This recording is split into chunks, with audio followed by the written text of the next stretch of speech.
Pronto, pessoal, boa tarde. Já estamos gravando. Desculpa a demora, mas a gente estava tocando um experimento aqui. A Larissa, presidente do GES, está aqui no laboratório também. E agora a gente acabou de terminar, tá? É um grande prazer iniciar novamente o GES, mesmo nessas condições, né? À distância, não é a mesma coisa, mas é o que temos no momento, certo? Com a mudança do calendário acadêmico, nós tivemos uma mudança também no calendário do GEAS. Então, nós colocamos reuniões até março, esparçando mais as reuniões e facilitando um pouco mais aí o andamento do grupo, tá? Todo mundo que se inscreveu através do formulário no Instagram foi convidado para um Google Classroom, né, para uma sala do Google Classroom, Google Sala de Aula, que é para facilitar a nossa comunicação e conseguir postar os trabalhos lá, os materiais, e a gente fazer discussões e interações entre uma reunião e a outra, tá? É só uma maneira mais privada, digamos assim, da gente ter controle do material e das conversas, etc. Gostaria de avisar também que as reuniões, as apresentações, depois vão ser postadas no nosso YouTube. Então, alunos de outras instituições, ou mesmo alunos da nossa instituição que não façam parte do grupo, mas se interessem por um ou outro tema, vão poder ter acesso a essas apresentações. Certo? Saudade de todos vocês, saudades do GEAS.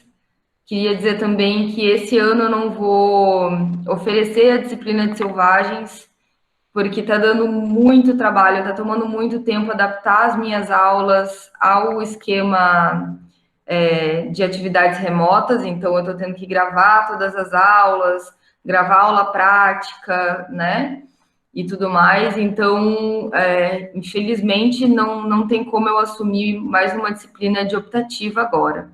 Mas a gente, no retorno, ou no próximo semestre, que as coisas já vão estar muito mais estruturadas, aí a gente vê quem está para se formar, que não teve oportunidade, de repente a gente forma uma turma extra, alguma coisa do tipo. Tá bom? Tô sozinha?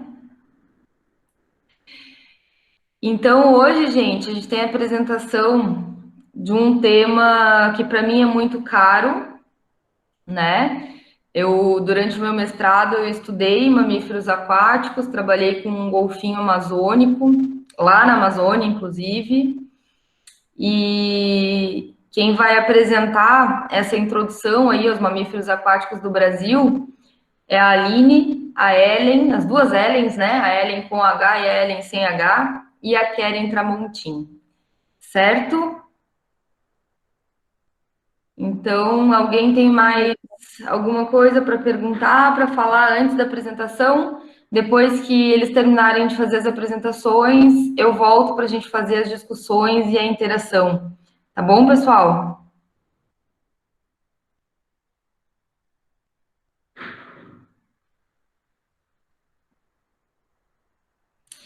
Então tá, eu vou pedir para as meninas que vão apresentar ligarem aí os seus vídeos e os seus microfones, daí eu desligo o meu aqui. Então, boa tarde a todos. Eu sou a Ellen Gouveia e, juntamente com a Aline Barbosa, a Ellen Luiz e a Karen Tramontim, nós iremos apresentar sobre os mamíferos aquáticos do Brasil, que incluem os cetáceos, sirêneos, pinípedes e mustelídeos. Fazendo uma breve introdução sobre os mamíferos aquáticos, eles são aqueles animais que vivem no meio aquático ou então dependem dele para se alimentar e, consequentemente, eles acabam passando a maior parte da vida deles próximo ou nos oceanos mesmo. E isso faz com que eles sofram muito devido à interação com a pesca, principalmente a pesca fantasma, como vocês podem ver nessa imagem aqui, né? Quando eles se perdem no meio do mar e daí os animais acabam se enroscando. também pela poluição das águas e pela caça ilegal. E todos esses fatores vêm fazendo com que muitas espécies de mamíferos marinhos acabem entrando em risco de extinção, como é o caso do peixe-boi no Brasil atualmente. Eu vou começar falando sobre a ordem cetácea. Os cetáceos são as baleias e os golfinhos, basicamente, e a ordem dos cetáceos é dividida em duas subordens, Mischete e Odontocete. Os misticetos são as baleias verdadeiras e são animais que possuem barbatanas para filtrar o alimento, como vocês podem ver nessa primeira imagem. Já os odontocetos incluem os golfinhos, as orcas e as cachalotes, e são animais que possuem dentes.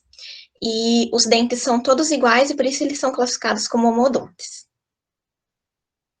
Nessa tabela aqui tem as espécies de cetáceos de ocorrência no Brasil, sendo que as que eu grifei aqui em azulzinho são as de ocorrência, maior ocorrência no estado de Santa Catarina, que no caso são a baleia franca do sul, a orca, o boto cinza e a toninha.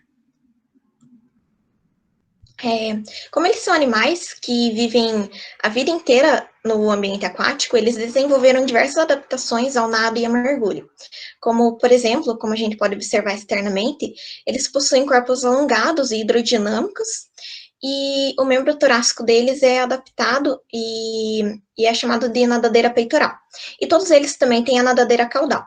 E algumas espécies também possuem nadadeira dorsal, como é o caso desse golfinho aqui na imagem. A pele deles não possui glândulas nem pelos, como vocês podem observar nessas duas imagens, e a hipoderme deles tem uma camada muito espessa de gordura que é chamada de blubber, que inclusive é o motivo pelo qual muitos desses animais são caçados ilegalmente, né? Falando um pouco sobre o sistema digestório, o esôfago deles, na porção mais cranial, é dividido em duas partes. Porém, isso eu vou falar melhor quando estiver falando sobre o sistema respiratório, já que o que vai dividir o esôfago vai ser a laringe. Então, aqui nessa imagem dá para ver um pedaço do esôfago. E quanto ao estômago deles, é dividido em 3 compartimentos, sendo que o primeiro é chamado de estômago anterior, e é uma dilatação do esôfago que serve para armazenar o alimento. E dá para ver que a mucosa é a glandular aqui, né? Dá para ver nessa outra imagem também. O segundo compartimento é chamado de estômago principal, estômago verdadeiro, que possui uma mucosa glandular secretora de ácido clorídrico e das enzimas digestivas. Dá para ver nessa imagem aqui e nessa. E dá para ver bem a diferença da mucosa, né? Bem mais avermelhada aqui.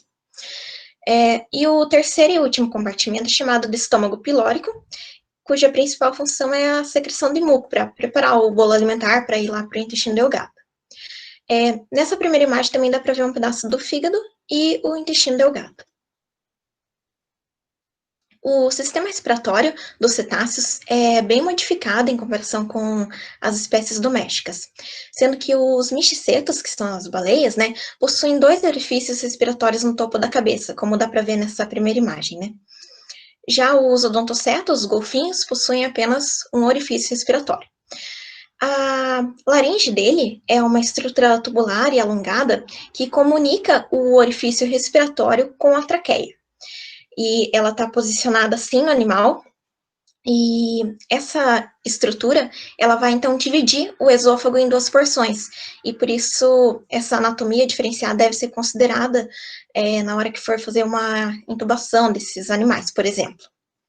E uma curiosidade também sobre o sistema respiratório dos cetáceos é que eles conseguem ingerir alimento e respirar ao mesmo tempo, devido a essa anatomia diferente.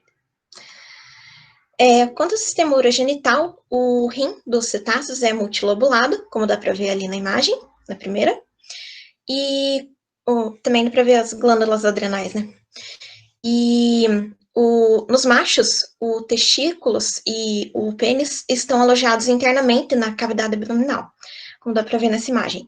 E eles têm toda uma adaptação no sistema cardiovascular, né, para manter uma temperatura boa para que ocorra a espermatogênese lá nos testículos.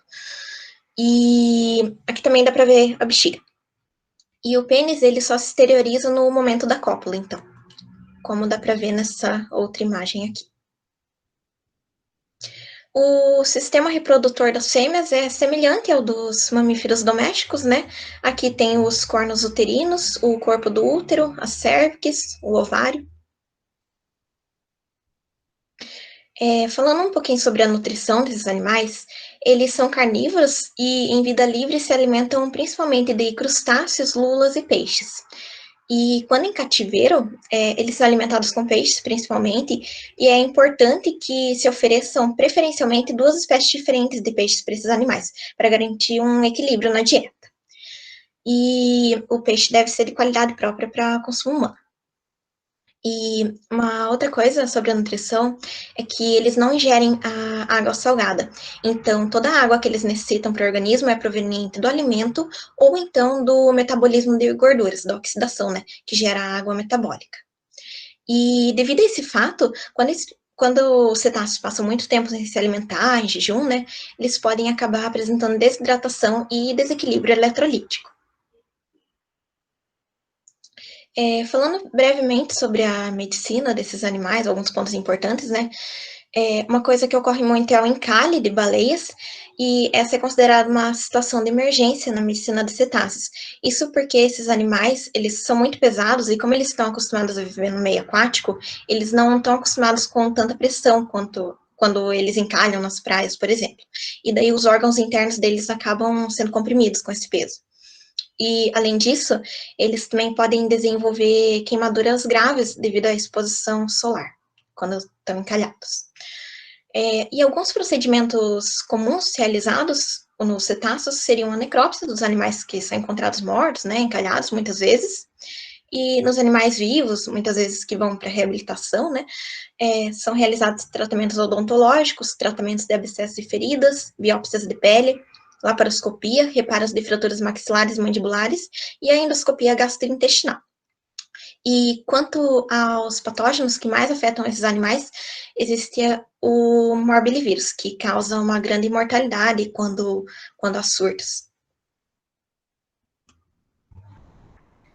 Bom, eu vou falar sobre os sirênios, né? A ordem sirênia, ela possui duas famílias, os dugógnide e os triquetidae, que compreendem os dugógnios e os peixe-boi, respectivamente. No Brasil, existem duas espécies da família triquetidae, que é o peixe-boi da Amazônia, distribuído em toda a bacia amazônica, incluindo Colômbia, Peru e Brasil, e o peixe-boi marinho, que está presente desde o sudeste dos Estados Unidos até o nordeste brasileiro, e possui duas subespécies, que é o triquetius manatus manatus, que é o peixe-boi das Antilhas, ou o marinho, como a gente chama no Brasil, e o Trichechus manatus latirostris, que é o peixe-boi da Flórida. Pode ir. Bom, o peixe-boi, no geral, ele possui um corpo fusiforme, semelhante ao das baleias, mas ele, diferente das baleias, não tem aquela nadadeira dorsal. E ele possui duas nadadeiras peitorais pequenas, sendo que o peixe-boi marinho, nessas nadadeiras peitorais, ele vai possuir 4 unhas, e o da Amazônia não apresenta unha. Eles possuem uma nadadeira caudal, oval, achatada dorso-ventralmente, que funciona como uma propulsora dos deslocamentos subaquáticos. E algumas diferenças relacionadas ao peixe-boi da Amazônia e do marinho, eles são muito parecidos, mas o peixe-boi da Amazônia ele é menorzinho e ele possui uma cor cinza escuro a preto, enquanto o peixe-boi marinho ele é um cinza mais claro. E o peixe-boi da Amazônia ele pode vir a apresentar também uma mancha branca na região ventral, mas não são todos que possuem essa mancha. Eles têm apenas dentes molares que vão ser substituídos ao longo da vida, e eles possuem lábios bastante desenvolvidos e preenses, né? No caso, que tem uma facilidade para pegar o alimento, aprender o alimento e levar para o interior da boca.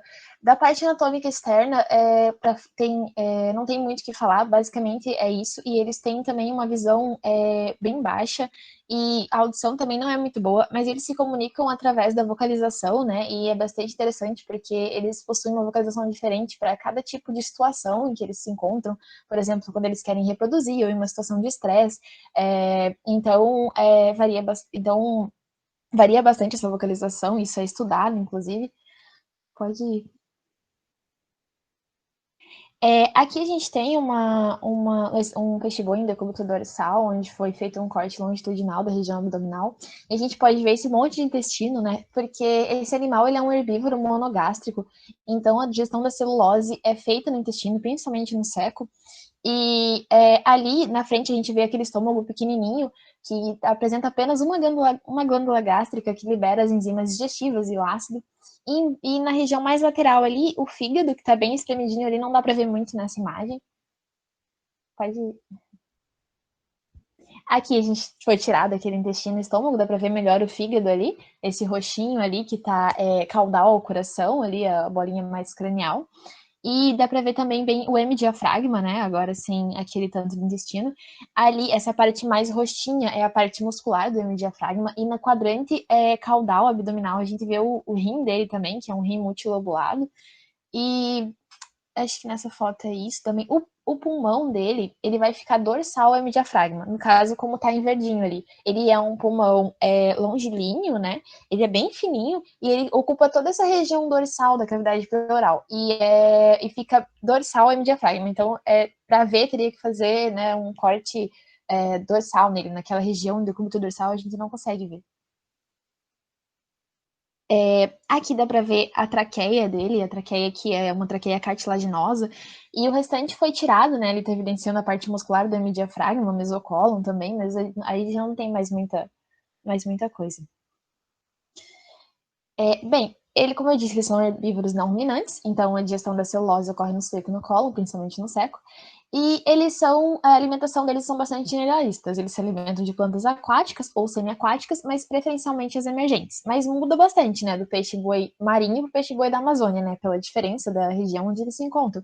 E também, quando esses animais, é importante falar, né, que quando esses animais eles são levados para cativeiro, os filhotes, eles dão leite para eles numa mamadeira por bastante tempo, igual a gente faz com um ruminante pequeno, né?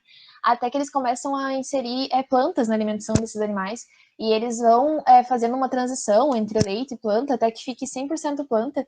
E também tem a questão lá no livro, na literatura cita bastante a questão da preferência, né, que eles têm por algumas plantas mais palatáveis e outras mais nutritivas, que também as plantas que acabam sendo prejudiciais, né, mas eu não trouxe, era muita planta. Então, da medicina, os problemas que mais afetam eles são transtornos gastrointestinais, que podem evoluir para uma infecção grave, né, septicemia, choque e morte. Então, por isso, deve ser feito um monitoramento quando esses animais estão em cativeiro, do que eles estão ingerindo, né, como eu falei, das plantas que estão sendo entregues, das excretas desses animais, do ganho de peso deles, principalmente em filhotes. Porque você tem que suspeitar ou descobrir esse distúrbio antes, para você começar a tomar medidas corretivas, né, precoces, porque quando esse animal começa a ter sinais clínicos evidentes, tipo dificuldade em nadar, respirar, desidratação e anorexia, o quadro já pode ser reversível, esse animal já pode estar morrendo. Na verdade, parte de medicina era basicamente isso, que é mais gastrointestinal. Eles têm também os parasitas que são sempre encontrados neles, né, nematóides e trematóides, principalmente eumintos, mas não apresentam sinais clínicos geralmente, não causam nada grave, às vezes o caso de anemia, mas não é comum. E o único caso que estava sendo relatado, que eu li no livro, mas o livro é um pouquinho antigo, que falava que eles estavam encontrando muitos animais parasitados com protozoários e que estava apresentando alguns problemas, né? Não era nada ainda muito certo, né? Mas estava, principalmente os coccidídeos. Então, esse era um maior problema. Também também as relações antrópicas, né? Esses animais às vezes chegam machucados, né? Por conta de rede, muitos metais sanguíneos, muitos metais pesados na corrente sanguínea.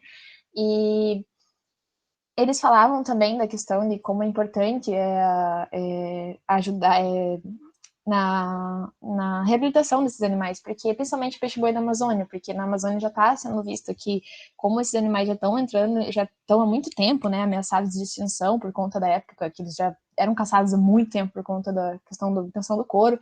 Então, na Amazônia já está sendo um problema, porque eles são fertilizantes para fitozoplâncton, então que é base de cadeia, né? Então já não está tendo muito peixe, porque está acabando esses peixe-boi, então está tendo uma campanha, né, para incentivar as pessoas a denunciarem quem caça também, para pararem de caçar esses animais, para se alimentar, mas é um problema, então eles têm bastante esse negócio da reabilitação desses animais.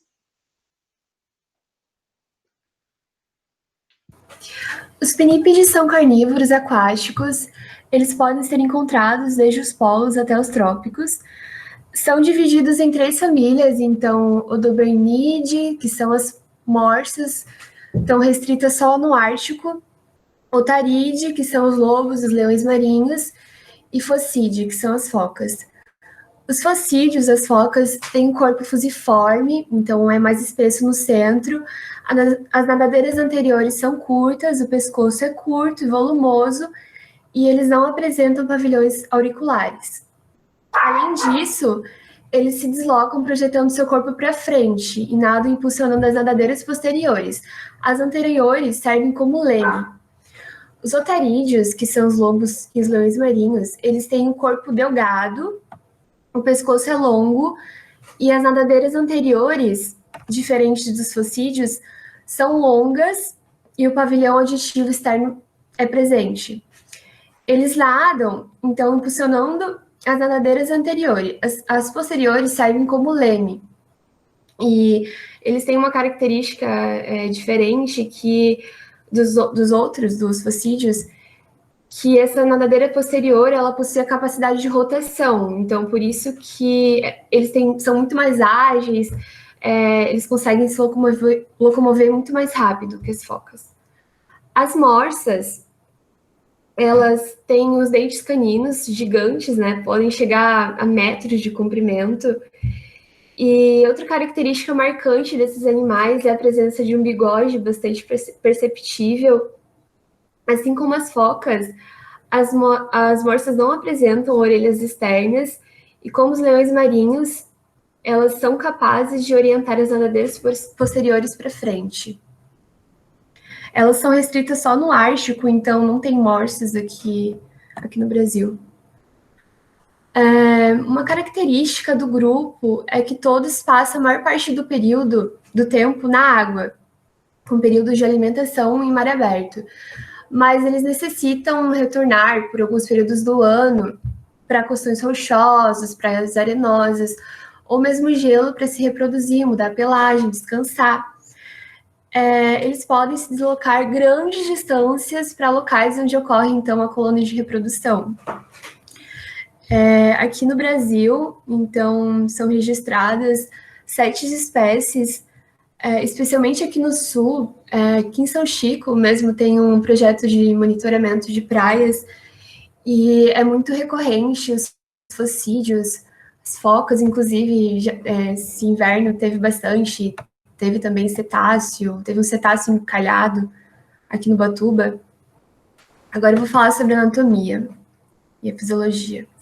Sobre o tegumento, eles têm uma camada de pelo como isolante para controlar a perda de calor, por viverem tanto no ambiente terrestre como no aquático. Então, ali pode-se ver a camada de pelo, e abaixo dessa camada de pelo tem um blubber, que é uma espessa camada de gordura subcutânea. Então, seria mais para controlar a perda de calor, devido a essa característica da espécie. Bom, sistema digestório. A anatomia interna é semelhante à da maioria dos carnívoros, então eles são monogástricos, eles têm um intestino delgado longo, um intestino grosso curto, separados por um seco rudimentar.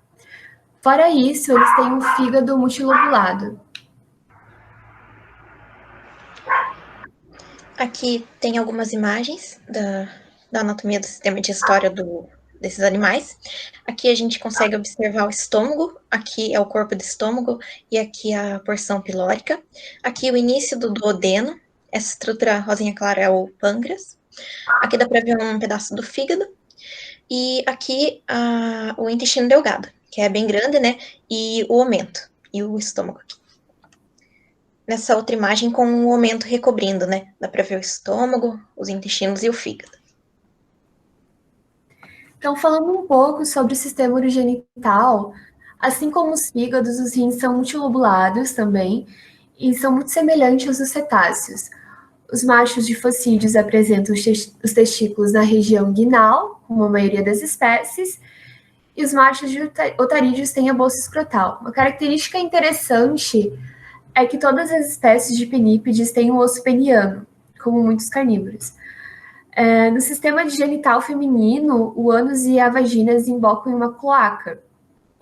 Então, é uma característica interessante também. Sobre a alimentação. Os penípedes, eles Em ambiente livre, se alimentam de peixes, crustáceos, cefalópodes e também outros animais marinhos.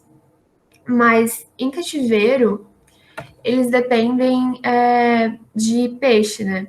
Então, esse peixe precisa ser de uma qualidade para consumo humano. A utilização do pescado congelado é uma alternativa muito boa, porque apresenta uma durabilidade maior. Infelizmente, a desvantagem é que esse congelamento destrói muitos nutrientes essenciais. Por isso, é muito recorrente a suplementação com vitamina E ou até outras vitaminas. Semelhante aos cetáceos, eles são carnívoros que dependem do alimento como fonte de obtenção de água. Então, é bem difícil o animal realmente tomar água salgada, né? Sobre a medicina de pinípedes. Então, as afecções causadas por bactérias são a principal causa de enfermidade e mortes mais comuns em pinípedes, como então a pneumonia, que são encontrados em muitos mamíferos aquáticos, então os cetáceos também, e ocorrem de forma secundária infecções parasitárias pulmonar, caquexia, traumatismo, neoplasia. As tuberculoses também são muito comuns. É uma enfermidade, né, em ascensão em colônias naturais. Então, como eles vivem em colônias, tem esses períodos de ano, é muito fácil ter uma doença em ascensão. Tem também as zoonoses que são recorrentes. Os procedimentos cirúrgicos mais comuns são castrações, aqueles relacionados com problemas odontológicos, oftalmológicos e a remoção de corpos estranhos gastrointestinais. Nos indivíduos selvagens recebidos para reabilitação, as intervenções são mais comuns e envolve laparotomias exploratórias, desobstruções intestinais e remoção de corpos estranhos, como rede, anzóis de pesca e também, infelizmente, balas de revólver, devido à ação antrópica e a interação com a pesca.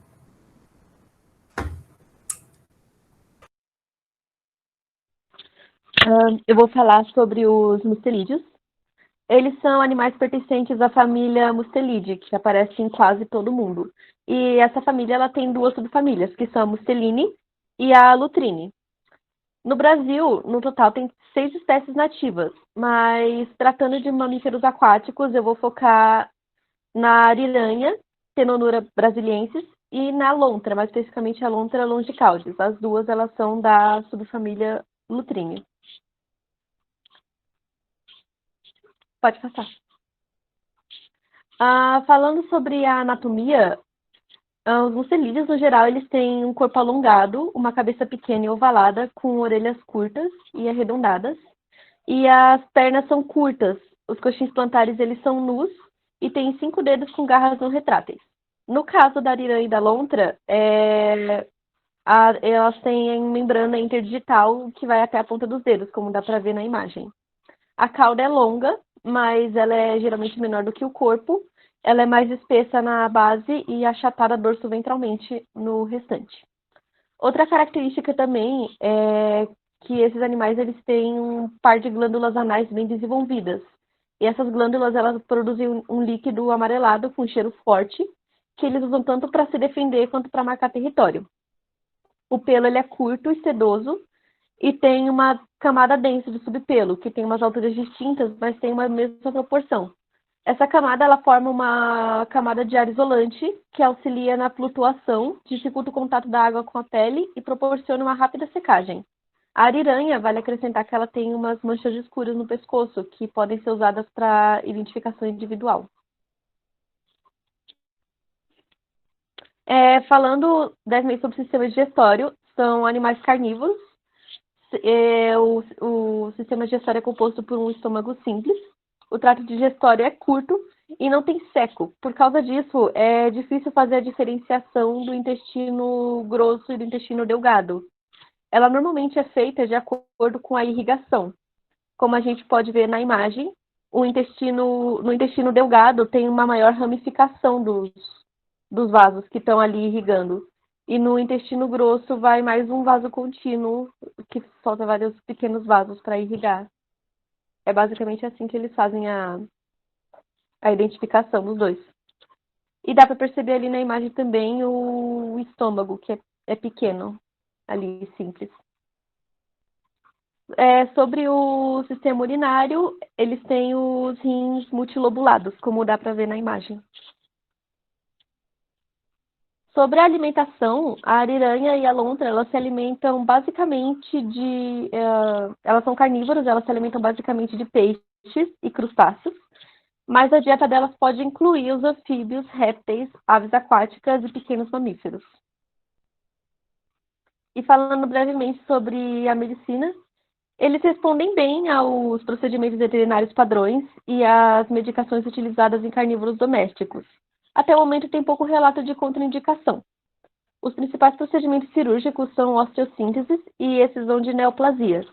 E as principais doenças são a sinomose canina, os abscessos subcutâneos, a leptospirose, tuberculose e algumas doenças nutricionais, como cálculos renais, deficiência de vitaminas e minerais, intoxicação por zinco, entre algumas outras. Também tem alguns casos tem os casos de intervenção antrópica, né? As lontras e as ariranhas, elas estão ameaçadas de extinção, principalmente por causa da destruição e da contaminação do ambiente delas, pelo desmatamento, construção de hidrelétricas, mineração, e também elas sofrem com a caça atualmente por parte de proprietários de tanques de peixes em áreas rurais, porque elas caçam, elas atacam esses tanques para se alimentar desses animais, e aí elas são caçadas. Por isso. E para finalizar a nossa apresentação, a gente gostaria de citar que existem diversos projetos no Brasil que visam o estudo dessas espécies de animais marinhos e também a conservação deles, como, por exemplo, o projeto Golfinho Rotador, lá em Fernando de Noronha, o projeto Baleia Franca, do Instituto Australis, o projeto Baleia Jubarte e o projeto Vivo Peixe Boi Marinho, que inclusive é muito importante, já que essa espécie está correndo risco de extinção, né? Aqui estão as nossas referências. Muito obrigada. Estão ganhando vários parabéns ali no chat, né? Queria parabenizar por vocês terem acolhido uma aluna do primeiro ano que acabou de entrar, né? A Ellen. E ter auxiliado ela provavelmente a compreender a anatomia e tudo mais, porque, né? Ela ainda está começando. É muito difícil, né? Faz assim, ó. Todo mundo que puder, liga o microfone e bote palma. Liguem os microfones aí. Liga o microfone. Todo mundo liga o microfone primeiro. Liga os microfones, tem gente que tá dormindo. Aí, vão ligando. Liga. Quem tiver, liga. 1, 2, 3 e...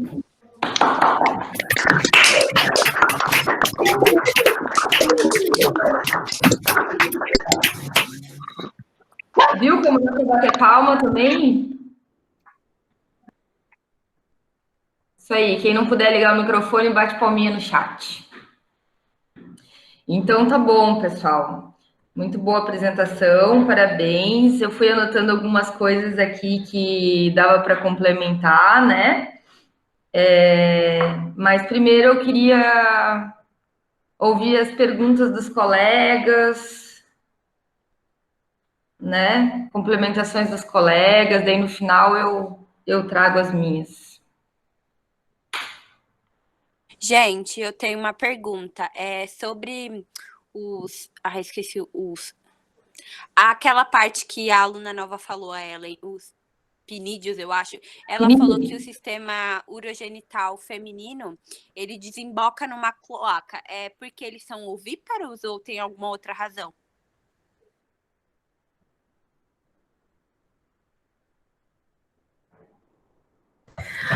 Olha, pelo que eu sei, eles são carnívoros, né? Então, não sei te dizer o porquê, mas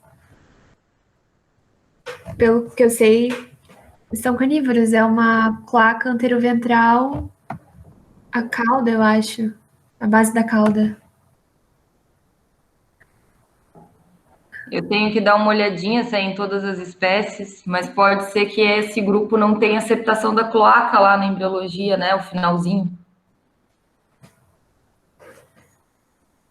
Se quiser, eu procuro e depois eu posso te responder. Vamos fazer assim, ó, Ellen. Tu procura onde tu encontrou essa informação e aí a gente faz uma publicação. Eu vou botar uma pergunta lá no nosso Google Classroom e daí tu vai respondendo e coloca de onde tu tirou. Tá bom, obrigada. Tá. Depois eu coloco lá, então. Tá.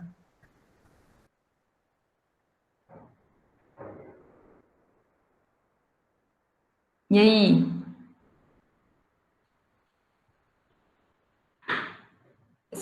Eu vou fazer uma correção. A Aline estava falando lá que a ariranha ela tem uma mancha escura, né, no pescoço, mas na verdade não, ela é toda marronzinha. E aí as ariranhas elas têm uma mancha branca bem na região do pescoço. E aí as ariranhas são bem grandes, maiores que as lontras. E aí cada ariranha ela tem um formato diferente dessa mancha branca. Os pesquisadores geralmente fazem fotodocumentação, né, dos grupos e os animais eles são realmente identificados por essa mancha branca no pescoço, tá? Entendi aqui onde eu acho que eu devo ter entendido errado onde eu li a informação. Uhum. Mas se Obrigada. olhar elas têm uma manchinha, né, branca, que assim, no meio do pescoço.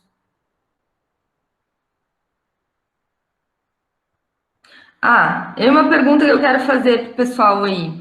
Vocês lembram qual que é a vantagem de um animal ter o rim superlobulado, assim, multilobulado?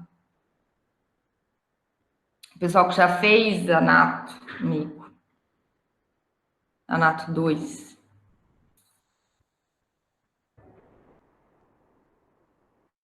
No caso de doença, Ariane.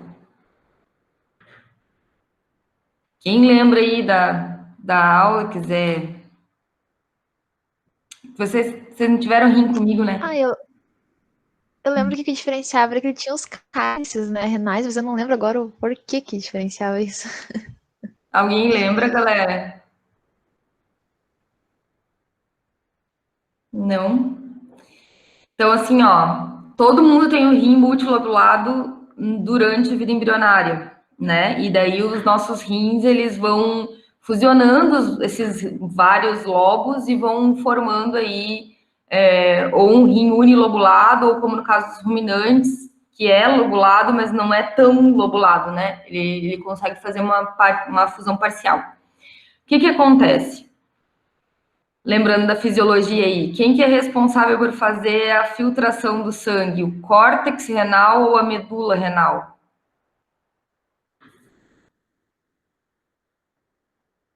Aonde estão os glomérulos? No córtex, exatamente. Então, quanto mais córtex, maior é a quantidade de glomérulos, certo? E maior a capacidade de filtração renal.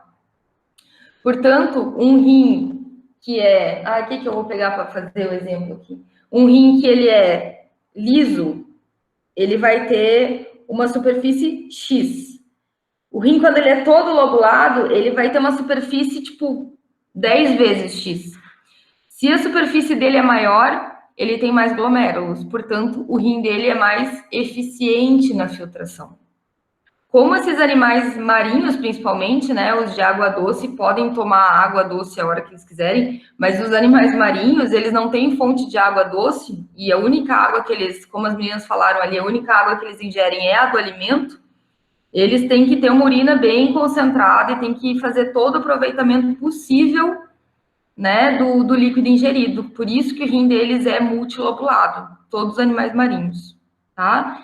Inclusive, o animal que eu estudei no mestrado, que era um golfinho de água doce, como ele é originado de um animal mamífero marinho, né, e depois migrou para o Rio Amazonas, ele também tem o rim bem lobulado, embora ele possa tomar água doce na hora que ele quiser, porque ele vive na água doce, tá? O peixe-boi da Amazônia também, ele tem o rim lobulado. Porque ele também veio na mesma época, quando teve um degelo, né? E daí entrou água salgada dentro do Amazonas, e aí esses animais entraram lá. Quando teve outro período de glaciação, o mar desceu e eles ficaram lá e se adaptaram, entende? Aham. Então, por isso, todos eles têm esse rim multilobulado. Entenderam?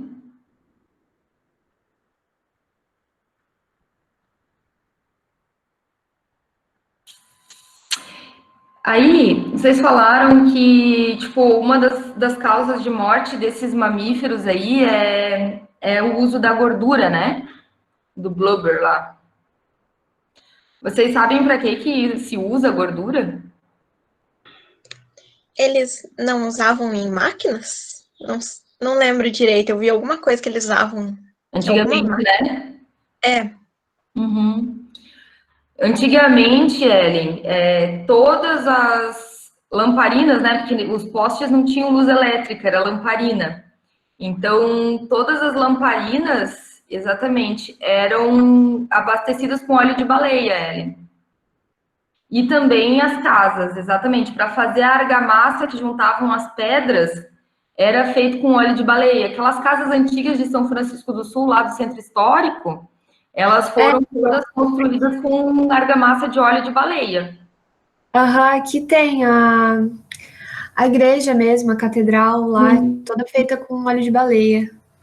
Na argamassa. Então, eles juntavam lá, né, materiais da terra e tal, com óleo e faziam uma massa com óleo de baleia. Isso usava muito. E toda a iluminação urbana era feita a partir do óleo de baleia.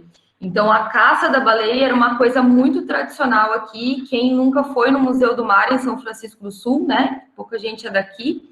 Lá no centro de São Francisco do Sul tem o Museu Nacional do Mar, onde tem várias das baleeiras, né? Que eram as pequenas embarcações que eram utilizadas para caçar as baleias. A baleia franca quase foi extinta por causa disso. Hoje, graças a Deus, a população deu uma boa retomada, né? Mas a gente vive numa região, inclusive, a minha avó contava que meu bisavô tinha uma baleeira. Ah, era bem comum essa caça da baleia aqui na região. Aqui isso era muito tradição dos açorianos, né, prof? Era. E eles vieram para cá, tem outras regiões também. Sim. Na época não tinha fonte, né? Não tinha fonte de energia. Era essa fonte que eles conheciam, né? Mas pelo que eu sei, era mais usado pelos burgueses, né? Porque não é barato Assim. você fazer uma casa daquela. Não, sim, mas não só para casa, né? A iluminação urbana era feita com óleo de baleia. É, verdade. Então era algo bem comum, assim. E hoje ainda, em comunidades tradicionais ribeirinhas, se utiliza muito a gordura desses animais. Então, uma realidade que eu vi lá no Amazonas era a seguinte: na época de seca, é muito fácil você pescar, porque o rio fica bem baixo e os peixes ficam concentrados. Você joga uma rede, você pega quanto peixe você quiser. Inclusive, eles acabam jogando muito peixe fora na época de seca lá. Eu vi na cidade assim, tipo, peixe que não vendeu, eles não têm estrutura lá para fazer o processamento desse pescado e mandar para fora. Então, o peixe que sobra apodrece na rua, gente. Eu ficava muito indignada com isso. Mas na cheia, o lugar onde eu ficava lá em Tefé era 10 metros a mais de rio, era muita coisa, era muita água a mais. E aí o rio ficava extremamente espalhado e muito profundo, e as pessoas não conseguem pescar, porque os peixes ficam mais profundo. E aí as pessoas passam fome, tá? Quem depende da pesca, né, as populações ribeirinhas, e até o pessoal das cidades depende muito da pesca lá. Não se tem muita outra fonte de proteína. E as populações ribeirinhas têm o costume de fazer a caça do peixe-boi. Eles caçam um peixe-boi que consegue manter uma família lá durante todo o período de seca. E aí eles fazem a mexira, que é a mesma coisa que se fazia com o porco aqui na nossa região, né? Que é a carne de lata. Eles têm os latões enormes, então eles pegam a gordura do animal, o peixe-boi tem muita gordura, enchem uma lata de gordura aquecida, né, e tal, e aí fritam os pedaços de carne desse animal na própria gordura do animal, e depois de frito eles colocam em meio à gordura. E isso faz com que essa carne fique bem conservada lá por 6 meses, 8 meses. Então, a caça tradicional do peixe-boi é isso. É uma família que se mantém com um peixe-boi, às vezes quase uma comunidade inteira se mantém a proteína com peixe-boi durante o período de cheia, né? O problema é que hoje esse animal está ameaçado porque a carne de peixe-boi é tradicional lá o consumo e é muito caro, né? Então é coisa assim de gente com dinheiro comer carne de peixe-boi hoje, porque é uma carne macia. Oi, Kelly? Eu tava lendo que falava que eles eram caçados muito também na época por conta do couro. Daí eles ficaram ameaçados de extinção e daí continuaram caçando eles para alimentação e tudo mais. E hoje eles fazem tipo campanhas lá na região da Amazônia para pararem de caçar, para tentar mostrar para as pessoas que eles são importantes fertilizantes e que isso pode ser um problema futuramente para eles, né? Porque eles dependem do peixe. E também, mas eles falavam lá que o principal problema estava sendo filhotes presos em rede, daí não conseguia voltar para respirar e morria. Então, eu vou falar para vocês o porquê que os filhotes morrem nas redes. Eu vivi muito essa realidade lá porque eu convivia com os pescadores, tá? E eu convivia com a população ribeirinha lá e participei, inclusive, da reabilitação do Piti, que, graças a Deus, hoje está no Rio de novo. Eles prendem os filhotes, porque os filhotes são bobinhos, é muito difícil caçar um peixe-boi. Então, os ribeirinhos que são especializados nisso chegam a ficar acocorados em cima de uma canoa por 12 horas, esperando o peixe-boi vir pastar e respirar, para conseguir pegar um peixe-boi. Então, não é fácil pegar um peixe-boi, e a pesca deles não era, assim, uma coisa tipo, mata um monte, era um lá de vez em quando. Mas hoje, por causa dessa coisa da venda da carne para cidades, e para ganhar muito dinheiro, então não se pesca para subsistência, é isso que está afetando a população, né? Então eles fazem o quê? Eles pegam o filhote, que é bobinho, que está aleitando ainda, e prendem o filhote num cercado de arame na beira do rio. Ele fica ali preso. E ele fica vocalizando, com isso ele chama a mãe, que vem tentar resgatar, e a hora que a mãe vem atrás do filhote, eles matam a mãe. E aí, os filhotes, várias pessoas, assim, tentam criar o filhote dentro desse cercado, na tentativa de engordar o bicho para poder matar depois. Só que não dá certo, o animal está em aleitamento, e aí alguns desses animais são resgatados, assim, tanto o Instituto de Desenvolvimento Sustentável de Mamirauá, quanto o INPA, recebem muitos filhotes resgatados. E aí, por isso que hoje a gente já tem programa de reabilitação e soltura. Oi, Ellen? Não tem fiscalização, assim? A Amazônia. Quem aqui do Sul não tem noção do que é a Amazônia? Tipo, você passa 4 horas andando de avião em cima da Amazônia e não vê um povoado, assim, é muito grande. Então, fiscalizar, a cidade onde eu estava tinha 2 pessoas trabalhando no IBAMA para fazer uma fiscalização de uma região, assim, do tamanho de Santa Catarina, sabe? Então, não tem como fiscalizar, é muito difícil fiscalizar, né? E outra, o povo lá é muito esquecido, né? Pelo próprio governo, assim, então não chega educação, não chega informação, não chega as coisas lá.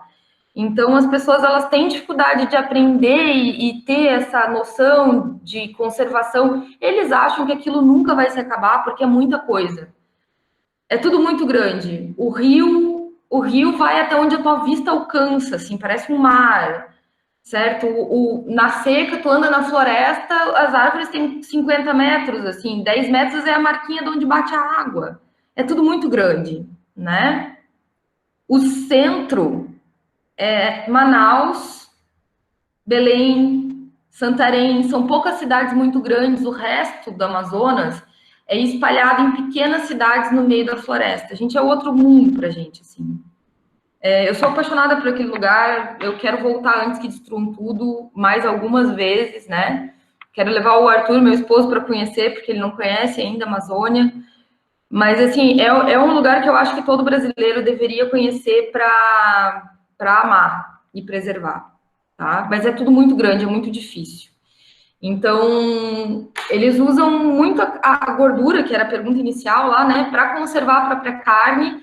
E dos cetáceos, tem umas coisas meio doidas, assim, né? Por exemplo, você acredita que a gordura é medicinal, né, que passa na pele para ficar mais jovem. Tem umas utilizações, assim, pela cultura tradicional, tá? Em vários lugares, não só na Amazônia. tá? Mas nada que a educação de qualidade chegando a todas as pessoas não resolveria, mas...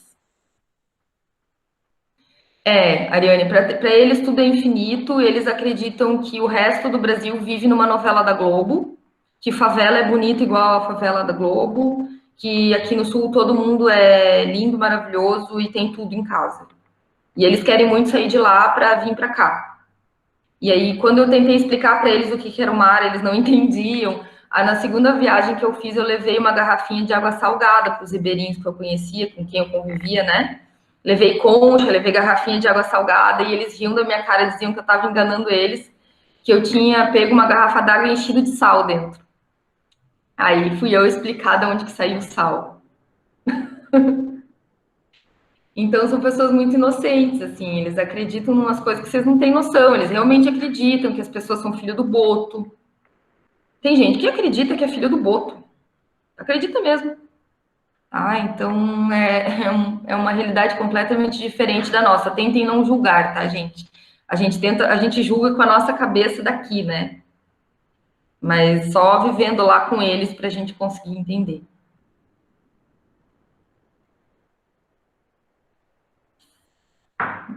Mais alguma pergunta, gente?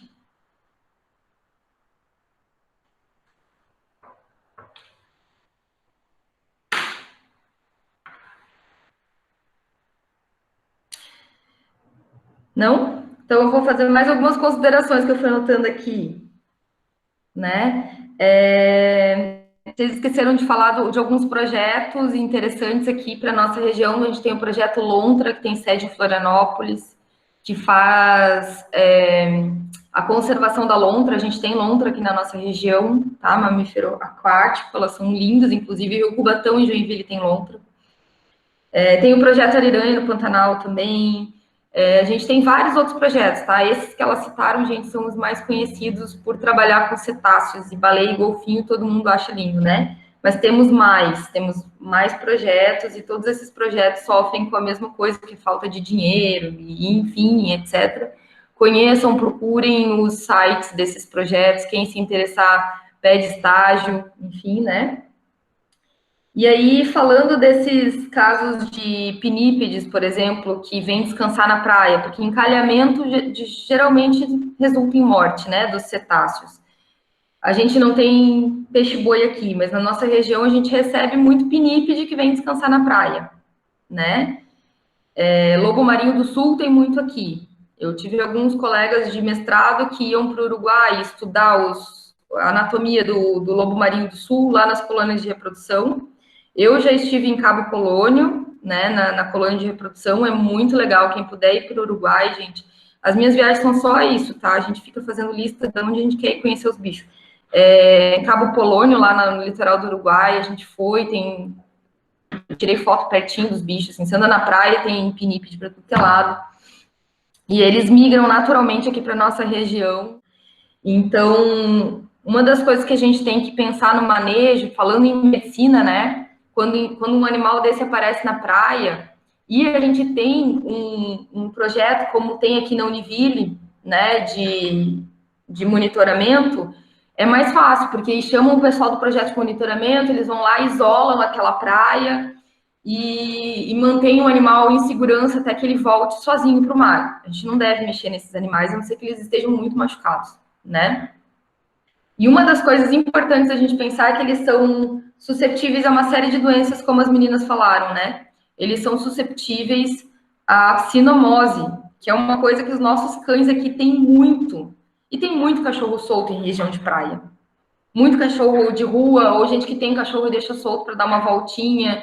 Na praia onde eu moro, a coisa mais comum é a gente estar na praia, vem um bando de 3, 4 cachorros da rua, que na verdade tem em casa, mas eles são amigos e fazem uma amizade, então é bem engraçado isso, assim. Os donos soltam e eles se encontram e saem correndo junto pela praia, assim. E eles vão, entram no mar, dão as voltinhas deles na praia e depois vai cada um para sua casa. É a coisa mais bonitinha de ver. Só que quando tem um pinípede encalhado e um cachorro portador de cinomose está por perto, isso é muito complicado, porque ele pode contaminar e o animal pode ser que nem sequer O problema não é o animal morrer ali, às vezes o animal leva a doença de volta para o lugar de reprodução, tá? Então, alguns animais que são austrais não podem ser tirados da praia por nada, para evitar que eles entrem em contato com essas doenças e levem, porque já teve caso de morrer todos os animais que estavam na colônia de reprodução por causa disso. Quando encalha um animal, sim, é sempre o IMA, que é o Instituto Nacional do Meio Ambiente aqui de Santa Catarina, então o IBAMA hoje divide essa responsabilidade, e o IBAMA, né? Hoje, com a questão do monitoramento de praias, que acontece devido ao pré-sal, né? A Petrobras teve que se comprometer a fazer esse monitoramento por um tempo e bancar esse monitoramento. A gente tem o monitoramento de praias. Mas, caso aconteça, né? Você pode entrar em contato com o Instituto Meio Ambiente hoje em dia. O IBAMA hoje meio que passou essa responsabilidade para os institutos estaduais, tá? Resgate de qualquer animal, você tem que entrar em contato com o Instituto do Meio Ambiente. Ô, prof, Oi. eu participei de uma palestra que falava sobre doenças em animais marinhos, e o palestrante disse que estava tendo ocorrência, inclusive, de passagem de tuberculose, acho que de pessoas para pinípedes. E a tuberculose afeta, assim, as colônias, é muito comum, mata diversos animais. Inclusive, achei algo diferente, né? A tuberculose é um problema para todos os mamíferos, tá? Eu tenho uma grande amiga que hoje é professora, trabalha especificamente com tuberculose. E a tuberculose, ela é uma zoonose séria. E é uma antropozoonose, a gente pega e passa, né? Então, por isso que quando a gente vai interagir com qualquer animal selvagem, a gente deve usar máscara e luva, tá? E a gente muitas vezes passa assim para esses animais e eles levam de volta para as colônias e é um problema. Isso é um problema com macaco. Esses dias eu estava ali no Morro do Batuba ali, né? Tava passando de carro, vindo de casa para o centro, e uma galera estava dando banana para os macacos ali. E eu quase morri do coração. Parei o carro, desci, pessoal tudo sem máscara. Primeiro por causa da Covid, segundo por causa das outras doenças, né? E uma criança de uns 8 anos estava a menos de 1 metro do macho alfa, que estava protegendo os macacos ali. Ia dar uma porcaria. E aí eu fui lá, conversei com o pessoal, mandei todo mundo embora. Foi um estresse do caramba, sabe? Mas é a falta de educação, né, gente? A gente não sabe ainda, né, Ariane, o que pode acontecer com um macaco quando se ele tiver contato com Covid. Eles pegam gripe, né? Então, essa questão das zoonoses é bem importante, tá, gente? Então, assim, toda vez que encontrar, vocês devem fazer o seguinte, vocês devem isolar, falar para as pessoas não chegarem perto, fazer um cordão de isolamento em volta do animal e ligar para o monitoramento de praias, ou se na região não tiver monitoramento de praias, para o Instituto do Meio Ambiente da região, tá? Polícia Ambiental, pede para a Polícia Ambiental ajudar, enfim, liga para as autoridades. Olha a importância da gente ter esse tipo de projeto continuamente, né? A gente não sabe para quem ligar e a gente liga para a Polícia Ambiental e eles não têm carro para vir, é uma coisa bem complicada. Tá. Todos esses animais que vocês falaram aí são topo de cadeia, né? Todos os carnívoros, por exemplo, os misticetes nem tanto, mas os carnívoros são. Os misticetes são, né? As baleias são porque elas são enormes e poucos animais comem elas.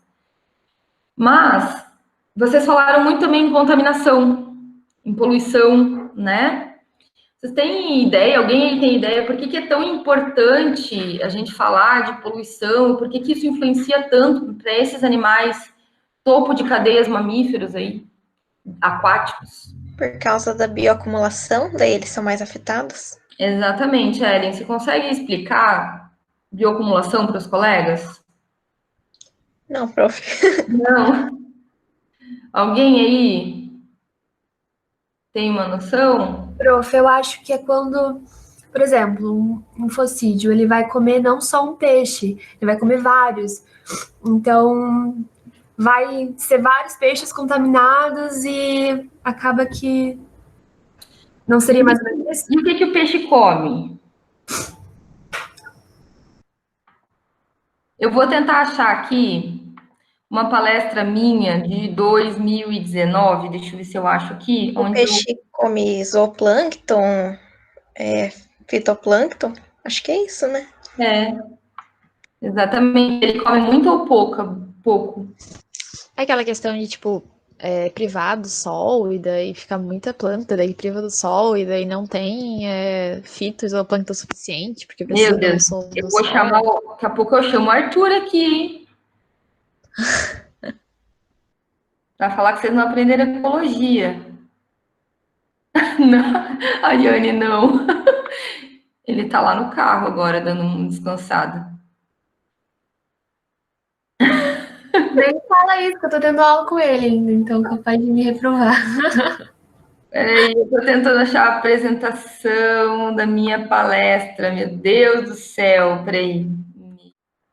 Estão vendo aí? Alguém me fala, porque eu não tô vendo vocês. Tá apresentando? Sim. Tá? Então tá, ó. Então a gente tem várias fontes de contaminação da água, né, gente? Doméstica, industrial, petróleo, agrícola. Então, essa contaminação que vem para a água vem de várias fontes, não tem um culpado só. Aí a gente tem a questão que para mamíferos marinhos também é impactante, que é o lixo, né? Essa foto aí não é verdadeira, ela foi uma foto feita para chamar atenção, mas a gente sabe o que acontece, né?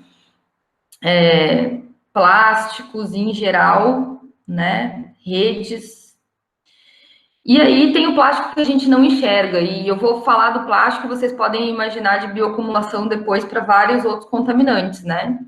A gente tem aí em vários produtos plásticos minúsculos que vão pelo ralo e vão parar nos rios e nos oceanos, né? Só você ir numa praia hoje ali em São Chico eu encontro direto, muitas vezes depois de uma chuva e tal, e a gente vê que tem mais microplástico do que continha na areia hoje em dia. Então, o que que acontece com essa questão da bioacumulação? Então, a gente vai ter aqui o sedimento plástico, certo? Esses sedimentos plásticos vão ser ingeridos, na verdade, eles vão grudar no fitoplâncton, do lado de fora do fitoplâncton, né? A gente vai ter, assim, um monte de alga em volta desses microplásticos aí. E esses microplásticos são ingeridos pelo zooplâncton junto com o fitoplâncton, certo? E aí o fitoplâncton vai se encher de microplástico e os invertebrados vão comer um monte de zooplâncton que está cheio de plástico. E aí os peixes vão comer um monte de invertebrados que estão acumulando esse plástico que foi sendo acumulado. E aí uma ave marinha vai comer vários peixes e esses peixes estão cheios de plástico e o mamífero marinho vai comer, enfim, e isso vai se acumulando. Vocês conseguem entender como que isso acumula, né? Porque a gente é feito das moléculas que a gente ingere, né? Então, o que que acontece? Não é só o plástico que o mamífero marinho pode ingerir, o plástico que o peixe pode ingerir um pedaço de plástico. Existe uma bioacumulação de microplástico nos organismos também, tá? E aí a gente tem, olha, um camarão, sei, né, um camarãozinho, um crustáceozinho, um zooplâncton ingerindo microplástico. Esse microplástico ele está pigmentado com um pigmento fluorescente. Só para vocês verem, no ambiente tem, e ele está acumulando dentro dele esse microplástico. E o animal que vai comer ele, vai comer esse monte de plástico junto. Tá? Aqui é uma imagem de interação de microplástico com PVC, numa espécie de alga. Então, olha como as algas acumulam microplástico em volta delas, certo? E aí, querendo ou não, os topos de cadeia vão estar acumulando, entre eles os tubarões, os mamíferos aquáticos, a gente, né? A gente come muito microplástico, certo? No nosso alimento. O que que acontece, gente? O microplástico, ele absorve poluentes, como vários agrotóxicos. Então, junto com esses pedacinhos de microplástico, tem grudado nele uma série de outros poluentes que vão causar intoxicação. Então, a gente tem o problema do plástico grande que o animal ingere, pode, né? O canudo no nariz da tartaruga é um problema? É um problema gigante. Mas o maior problema do que ainda é que todos os animais, inclusive os que a gente ingere, estão cheios de microplástico, com poluentes absorvidos nesse microplástico, se intoxicando. E já foi mostrado, inclusive, que a água que a gente bebe tem microplástico. E esse microplástico está contendo poluentes. E não dá para tirar microplástico do oceano. Como é que a gente vai filtrar a água do oceano, minha gente? Sendo que o plástico leva 400, 500 anos para se degradar no ambiente. Entenderam por que eu carrego canudo, copo de silicone com tampa na bolsa e carrego um monte de sacola para o supermercado e até sacolinha de comprar fruta eu já fiz de pano e levo para o supermercado, tá? É claro que nenhuma desses problemas é resolvido só com ações individuais. A gente não consegue. Tem que haver ações coletivas, governamentais, regulatórias, e a gente tem que lutar por isso também. Mas cada um tem que fazer por si. Evitar microplástico nos cosméticos, evitar plástico grande que vai virar microplástico com o tempo, né? Reciclar o máximo de plástico. Então, algumas coisas a gente precisa usar plástico e principalmente um pote de plástico que a gente vai usar por anos, depois manda para reciclagem, mas evitar mandar plástico para os aterros e para os oceanos, né? Entenderam o grande problema? E aí a gente encontra bioacumulação de mercúrio, de microplástico, de agrotóxicos, bioacumulação de várias coisas nesses animais. Muitos cientistas, inclusive, coletam pedaços de gordura desses animais que encalham, ou até mesmo dos animais de vida livre, vai lá e coleta, solta o animal de volta para fazer o estudo dessa bioacumulação. E aí a gente entende do porquê somos todos um, né? Não existe animal sem o outro, ser humano sem a terra, oceano sem bicho, bicho sem oceano, somos todos um só. Dúvidas?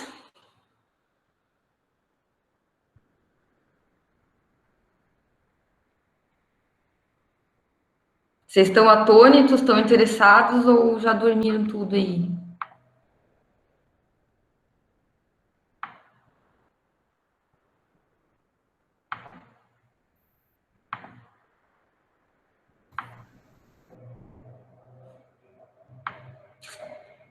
Então, tá bom, gente.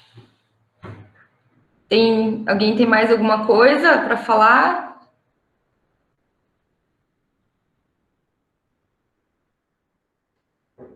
Então, eu gostaria de agradecer a todo mundo que participou, as meninas que estudaram tanto para poder mostrar essa apresentação para vocês. Tá bom? E a gente vai interagindo lá na nossa sala de aula e se vê na próxima reunião.